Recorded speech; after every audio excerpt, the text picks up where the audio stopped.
மறுபடியும் ஃபோன் அடிப்போம்.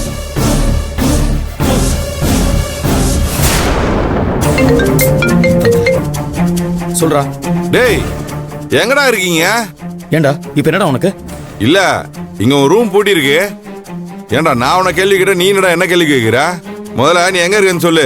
டேய் ரிசார்ட்டுக்கு வந்திருந்த நிலாங்கிற பாப்பா இல்ல, அவ குழிக்குள்ள விழுந்துட்டாடா. அவளை காப்பாத்துறதுக்காக நாங்க போராடிட்டு இருக்கோம்டா. தயவு செஞ்சு நான் அப்புறம் பேசுறேன், நீ போன வை. டேய் டேய் டேய் என்னடா? அந்த நிலா பாப்பா எந்த கோயிலடா வந்துச்சு? டேய் அங்க ஒரு வியூ பாயிண்ட் இருக்குல்ல, அங்கதான்டா. டேய் அது சரி, நம்ம வாத்தியார்ல சொல்லிட்டே இருக்கேன், வைடா போன.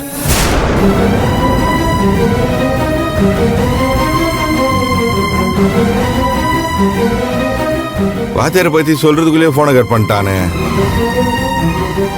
இவன் நிலா பாப்பா கொலிக்குள்ள வந்துச்சுன்னு சொல்றான். நாம நினைச்ச மாதிரி இதுங்க ரெண்டும் ஊருக்கு வேற போல. நம்ம சாந்தி முகூர்த்தம் நீங்க நடந்த மாதிரி தான்.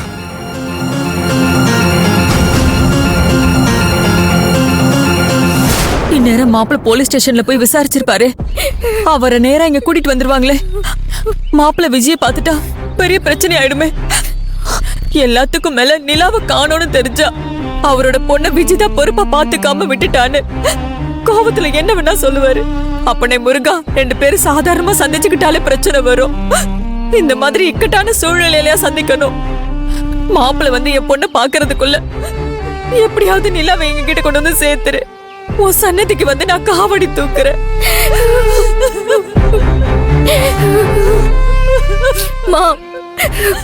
ஏமா நீ இப்படி அழற? நிலா கொன்னு ஆயிருக்காதுமா. நீ அழுகிறத பார்த்து எனக்கு இன்னும் பயமா இருக்குமா?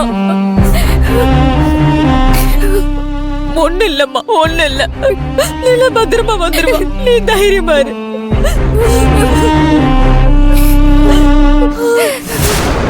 என்ன அண்ணா இங்க நிக்கிற? அங்க போ. நீங்க பெரிய தானுக்கு எதுக்கு இத பத்தி சொன்னீங்க? நானா பண்ண? அவன் தான் கால் பண்ணி கேக்குறான். அவன் நம்ம ரூமுக்கு போயிருப்பான்னு நினைக்கிறேன். நம்ம ரூம் பூட்டி இருந்ததை பார்த்துட்டு அவன் ஃபோன் பண்ணி கேக்குறான். வேற என்ன பண்ண சொல்ற? சரி, வெளியில வந்திருக்கோன்னு வேற ஏதாச்சும் சொல்லலாம்ல. இப்ப இந்த விஷயத்தை கேள்விப்பட்டு பெரிய தானும் ரம்யாவும் இங்க வந்துருவாங்க. பாவம் பெரியதா ஹனிமூனை கொண்டாட ஆசையா வந்திருப்பாரு. ஆமா, இல்லனா மட்டும் அப்படியே அமக்களமா ஹனிமூன் கொண்டாடிடுவான் பாரு. ஆசையா ஹனிமூனுக்கு வந்துட்டு முதல் நாள் போய் ஹாஸ்பிட்டல்ல படுத்துட்டு இருந்தான். 2வது நாள் போலீஸ் ஸ்டேஷன்ல கிடந்தான். இன்னைக்கு ராத்திரி அந்த ரம்யா அவனை எங்க போய் படுக்க வைப்பான்னு யாருக்கு தெரியும்?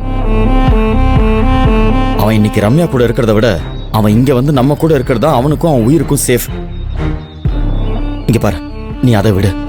ஃபாரஸ்ட் ஆபீசர் சொன்ன மாதிரியே நீயே விஜய் சிஸ்டர் கிட்ட போய் எப்படியாவது நிலா குழிக்குள்ள விழுந்த விஷயத்த பக்குவமா எடுத்து சொல்லு. என்னால முடியாதுன்னு சின்னதா. நிலா குழிக்குள்ள இருக்கிற விஷயத்த தாங்குற சக்தி விஜய்க்கு இல்ல. விஜய் அழுகிறத பாக்குற சக்தி எனக்கும் இல்ல. ஏய், இப்படி சொன்ன எப்படி அண்ணா? போய் சொல்லு.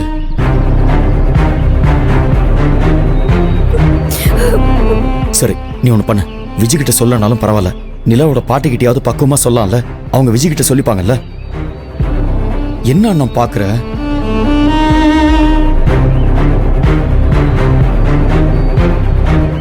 என்ன அண்ணா யோசிக்கிற? இந்த விஷயத்தை இன்னும் எவ்வளவு நேரத்துக்கு தான் நாம விஜய் சிஸ்டர் கிட்ட சொல்லாம மறைக்க முடியும்? நம்ம சொல்லிதானே ஆகணும். உங்களோட இந்த கேள்விக்கு என்கிட்ட எந்த பதிலும் இல்ல. ஐயோ, இப்படி எல்லாம் சொன்னா எப்படி அண்ணா? போய் சொல்லு.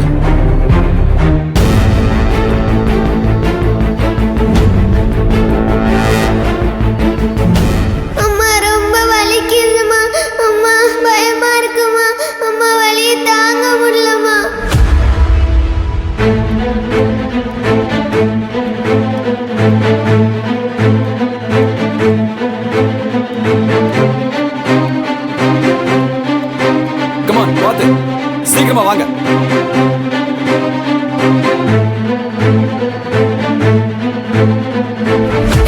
ஐயோ, என்ன பண்றாங்கன்னு தெரியலையே. ரொம்ப பயமா இருக்குமா? எதுக்குமா இவங்க வராங்க? அண்ணா, என்னம்மா? அண்ணா, என்னாச்சு அண்ணா? எதுக்கு ஃபயர் சர்வீஸ் எல்லாம் வராங்க? நிலாக்கு என்னாச்சு? விஜய், பாப்பாவுக்கு ஒண்ணும் இல்ல, பதட்டப்படாதீங்க. அண்ணா சொல்லுங்க அண்ணா, ப்ளீஸ் அண்ணா சொல்லுங்க. விஜய் ஒண்ணும் இல்ல விஜய். அம்மா நீங்க கொஞ்சம் வரீங்களா? அம்மாவை ஏன் கூப்பிடுறீங்க அண்ணோ? எதுவா இருந்தாலும் என்கிட்ட சொல்லுங்க ப்ளீஸ். விஜய். என்கிட்ட எதுவும் சொல்ல மாட்டேங்கிறீங்க. என் குழந்தைக்கு என்ன ஆச்சு ப்ளீஸ்? குழந்தைக்கு சொல்லுங்களேன். என்னம்மா சொல்லுங்க. ஏதாச்சும் சொல்லுங்க ப்ளீஸ். விஜய், நான் சொல்றேன். என்ன ஆச்சுன்னு சொல்லுங்க. அங்க என்ன பண்றாங்க? இருமா ப்ளீஸ் அண்ணா சொல்லுங்க அண்ணா. இல்ல விஜய். என்னாச்சு? விஜய், பாப்பா விளையாடிட்டு இருக்கும்போது ஒரு பள்ளத்துல விழுந்திருக்கா. பள்ளத்துல விழுந்துட்டாளா? ஐயோ எந்த பள்ளத்துலமா? என்ன சொல்றீங்க?